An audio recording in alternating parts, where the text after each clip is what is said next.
Nah, yang kelima yang mungkin nggak pernah kita bayangkan adalah akan terjadi shutdown of modern technology. Teknologi modern ini berhenti aktif, Pak, berhenti beroperasi.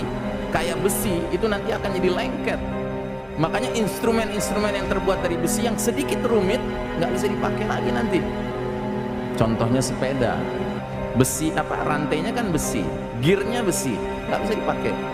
Bedil, pelatuknya besi, pelurunya besi, nggak bisa dipakai. Tidakkah kita menyadari sekarang ketiga perkara itu sudah lengkap?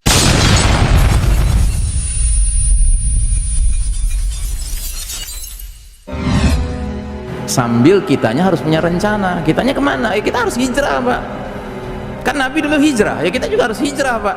Nah, kira-kira kita hijrahnya kemana? Ya kita hijrah ke tempat pemimpin kita bakal muncul. Pemimpin kita siapa?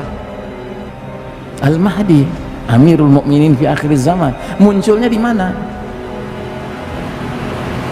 Senayan. Hah? Di mana munculnya Al-Mahdi? Di Mekah dia munculnya. Jadi idealnya kalau kita bisa, kita siap-siap hijrah ke Mekah. Idealnya. Kalau nggak bisa, kita hijrah ke Syam. Karena yang hijrah ke Mekah memang hanya as-sabiqunal awwalun, generasi awal saja dari pionir-pionir yang membayat Al-Mahdi. Tetapi yang kebanyakan umat Islam nanti akan hijrahnya ke Syam. Karena apa? Dari Mekah itu Al-Mahdi akan menuju ke Syam, karena di sanalah khilafah ala minhajin nubuwah akan tegak. Gitu. Kebanyakan umat Islam nanti hijrahnya ke Syam. Tetapi yang sedikit, yang awal-awal itu hijrahnya ke Mekah. Karena mereka ingin menjadi as-sabiqunal awwalun yang registrasi langsung kepada Al-Mahdi pada masa Al-Mahdi masih sepi pendukungnya. Gitu. Baik, kemudian yang berikutnya, global famine, kelaparan mendunia terjadi. Makanya ada dalil mengisyaratkan kalau kalian sudah lihat bintang berekor di bulan Ramadan, simpan makanan sekuat kemampuanmu. Ya. Karena apa? Nanti akan terjadi kelaparan di mana-mana. Ya bayangkan 40 hari 40 malam matahari bersinar karena tertutup oleh kabut asap tebal, maka tanah tidak bisa kena matahari, tanaman, tumbuhan, pohon-pohonan nggak menghasilkan. Maka orang di mana-mana kelaparan. Dan yang mengerikan, kalau orang sudah kelaparan, terjadilah saling berbunuhan memperebutkan makanan. Gitu. Nah, yang kelima yang mungkin nggak pernah kita bayangkan adalah akan terjadi shutdown of modern technology. Teknologi modern ini berhenti aktif, Pak, berhenti beroperasi. Bagaimana penjelasannya? Ya bayangkan batu besar, Pak, bergerak dengan kecepatan puluhan ribu kilometer per jam, bergesekan dengan udara, tentu menimbulkan induksi besar-besaran yang orang barat katakan akan terjadi fenomena EMP, electromagnetic pulse. Maksudnya apa? Semua benda-benda kelistrikan macet, nggak bisa dipakai lagi, termasuk tumbukan keras batu kepada tanah itu, daratan itu, menurut ahli fisika akan merubah sifat zat-zat tertentu. Kayak besi itu nanti akan jadi lengket. Makanya instrumen-instrumen yang terbuat dari besi yang sedikit rumit nggak bisa dipakai lagi nanti. Contohnya sepeda, besi rantainya kan besi, gearnya besi, nggak bisa dipakai. Bedil, pelatuknya besi, pelurunya besi, nggak bisa dipakai. Dan inilah yang Nabi maksudkan dalam hadis sahih riwayat Muslim. 3 kali Nabi sebutkan di hadapan para sahabat, wa'udtum min haitsu bada'tum, wa'udtum min haitsu bada'tum, wa'udtum min haitsu bada'tum. Kalian akan kembali kepada kondisi seperti sedia kala. Kalian akan kembali kepada kondisi seperti sedia kala. Kalian akan kembali kepada kondisi seperti sedia kala. Para sahabat mendengar hadis ini nggak ngerti. Kenapa nggak ngerti? Karena mereka tidak pernah hidup dengan komputer, nggak pernah hidup dengan handphone, nggak pernah hidup dengan listrik, dengan mobil, motor, pesawat udara. Mereka nggak ngerti. Kita yang hidup di era teknologi canggih sekarang ini membaca hadis ini bisa membayangkan, oh ini maknanya akan terjadi setback of civilization. Peradaban bakal mundur ke belakang lagi. Makanya hadis-hadis tentang peperangan di akhir zaman mengisyaratkan Al-Mahdi dan pasukannya berperang dengan tombak, dengan pedang, dengan panah, berkuda lagi. Ya. Nah, jadi saudaraku rahimakumullah, Syekh Mubayyad dalam kitabnya Ensiklopedia Akhir Zaman mengatakan shutdown of modern technology tidak buruk bagi umat Islam, malah dia berkah bagi umat Islam. Kenapa?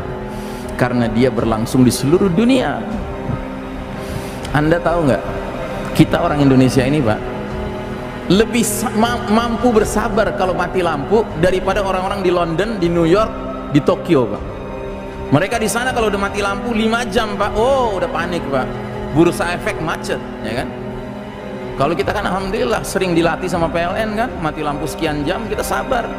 Kita tinggal panggil anak cucu, kumpulin, ayo store hafalan, nah, gitu ya kan? Kita tahu harus berbuat apa, nggak panik kita.